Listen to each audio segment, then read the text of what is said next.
Hello students, I am Dr. Parul Singh, Assistant Professor Sociology, Government Arts Girls College Kota. और हम यहाँ आपका समाजशास्त्र विषय का BA फर्स्ट ईयर का पेपर इंडियन सोसाइटी यानी भारतीय समाज हम पढ़ रहे हैं, जो कि आपका सेकंड पेपर है। और इसके कई सारे टॉपिक्स हम लोग कर चुके हैं।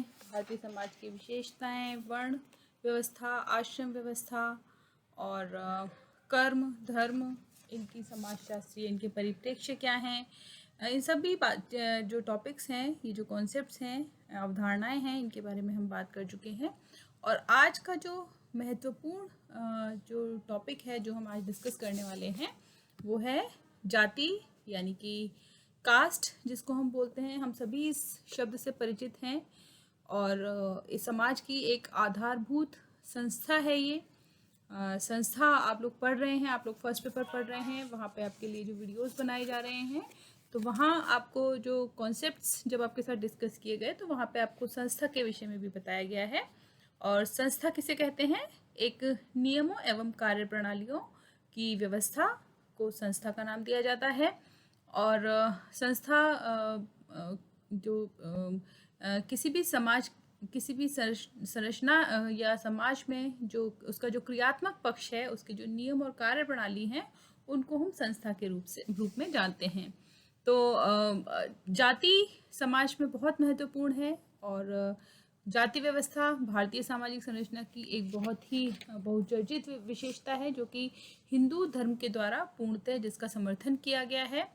और अनेक विद्वान इसके बारे में अलग अलग बात करते हैं, जैसे Ronald Segal the crisis of India नामक अपनी बुक में बात करते हैं कि यह जो जाति का व्यापक महत्व है, जो अन्य किसी भी चीज से कहीं अधिक भारत का चरित्र चित्रण करता है। और भारत में जाति सार्वभौम है, यह व्यवहार में अत्यधिक हिंदू है, परंतु यह एकमात्र ऐसी ही नहीं है। तो जो जाति व्यवस्था है बहुत महत्वपूर्ण है। भारत की वायु में जाति है, जो भी यहाँ सांस लेता है जाति के तत्व उसमें प्रवेश कर जाते हैं। और जहाँ कहीं भी सामाजिक परिस्थिति की बात होती है, वहाँ जाति जैसे जो शब्द हैं वो शब्द हमारे सामने हमें दिखाई देते हैं। तो जाति को समझने के साथ साथ जाति के जो अर्थ हैं, जाति की उत्पत्ति किस प्रकार से हुई, यह सब जानना एक बिल्कुल आवश्यक है। एक संस्था के रूप में जब हम जाति को देखते हैं तो जो प्राचीन समय से ही जाति हमारे सामने उपस्थित रही है। जाति व्यवस्था हिंदू समाज की एक महत्वपूर्ण विशेषता है। प्रत्येक हिंदू अपने जो जाति है उस जाति का सदस्य जन्म से उसको ग्रहण करता है और अंत समय तक उसी जाति में बना रहता है। और हिंदू जाति व्यवस्था के आधार पर ही जाति की परिभाषा और इसके जो लक्षण हैं उनकी जो विवेचना है उसको हम करने का प्रयास करेंगे। और सबसे पहले जो जाति है, इसका जो जिसको इंग्लिश में हम कास्ट कहते हैं, इसकी उत्पत्ति कैसे हुई, इसको जानना जरूरी है। तो जाति जो है वो कास्ट का हिंदी रूपांतर है, ये हमको पता है। इसका पहला उपयोग 1563 में ग्रेसिया डी ओर्टा ने किया था। और उनके शब्दों में यदि कहा जाए तो लोग अपने पैतृक व्यवसाय को परिवर्तित नहीं करते हैं। इस प्रकार जूते बनाने वाले लोग एक ही प्रकार के हैं, अर्थात एक ही जाति के हैं। इसी प्रकार अब्बे डुबोए इसके लिए कहते हैं कि कास्ट शब्द यूरोप में किसी कबीले और वर्ग को व्यक्त करने के लिए उपयोग में लिया जाता रहा है। और कास्ट शब्द लैटिन भाषा के कास्टस CASTUS कास्टस से मिलता जुलता शब्द है। और कास्टस का अर्थ है विशुद्ध प्रजाति या नस्ल। कुछ लोग इस शब्द की उत्पत्ति लैटिन भाषा के शब्द कास्टा से भी मानते हैं, CASTA कास्टा। कास्टा का अर्थ होता है प्रजातीय तत्व, नस्ल अथवा पैतृक गुणों से संपूर्ण। और इसी प्रकार हिंदी का जाति शब्द संस्कृत भाषा की जन धातु से बना है। जन का अर्थ है उत्पन्न होना या उत्पन्न करना। तो इस दृष्टि से यदि हम देखें तो जाति का अर्थ है जन्म से समान गुण वाली वस्तुएं, अर्थात जो वस्तुएं जन्म से ही एक समान विशेषताएं रखती हैं, एक समान गुण रखती हैं, उनको हम जाति का नाम देते हैं।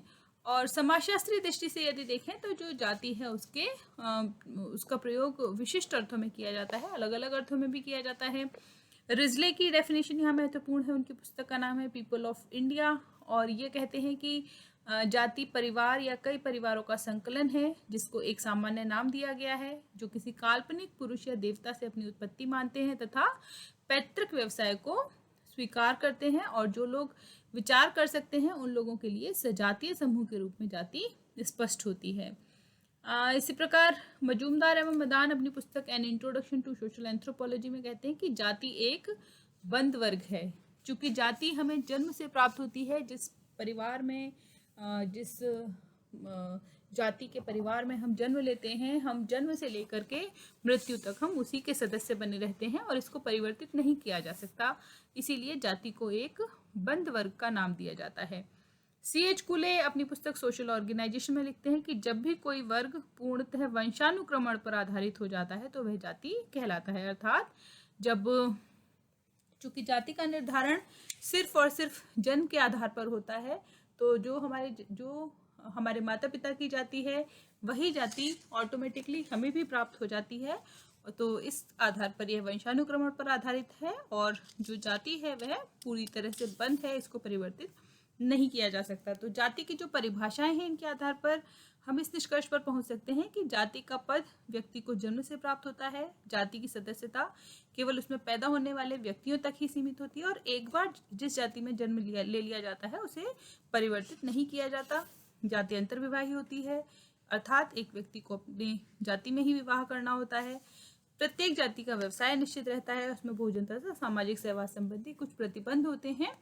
और इस प्रकार से ये जो जाति है, यह जाति का जो यथार्थ चित्र यद्यपि वर्तमान समय में हमारे सामने इन परिभाषाओं के माध्यम से उपस्थित नहीं होता। अब हमें जाति में कुछ अन्य परिवर्तन, जो कि हम अभी आगे डिस्कस करेंगे, वो भी हमें देखने के लिए मिलते हैं, लेकिन एक जाति का जो मोटा मोटा सा अर्थ है वो हमें यहाँ से आइडिया उसका लग जाता है।